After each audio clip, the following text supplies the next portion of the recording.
जय श्रीराम.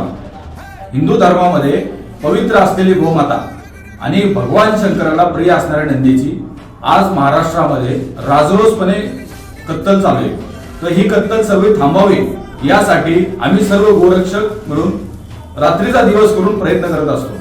पण या गोरक्षणाच्या पवित्र कार्याला भगवान शंकराचा आशीर्वाद मिळावा म्हणून दर महिन्याच्या शेवटच्या सोमवारी पुण्याचे आराध्य दैवत श्री ओंकारेश्वर मंदिरामध्ये महाआरती करून भगवान शंकराला साकडं घातलं जातं की संपूर्ण महाराष्ट्र गोवंश हत्यामुक्त व्हावा.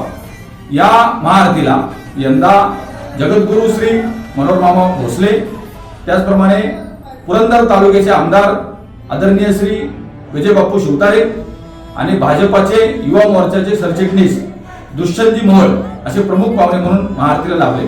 तर माझी सर्व गोरक्षक गोप्रेमींना विनंती आहे की महाराष्ट्रामध्ये एकाही गाईचं रक्त सांडू नये असं वाटत असेल तर आपण सर्व गोभक्तांनी मोठ्या संख्येने सोमवार दिनांक 24 फेब्रुवारी 2025 रोजी सायंकाळी 7 वाजता ओंकारेश्वर मंदिरामध्ये महाआरतीसाठी उपस्थित राहा. धन्यवाद. जय श्रीराम. जय गोमाता.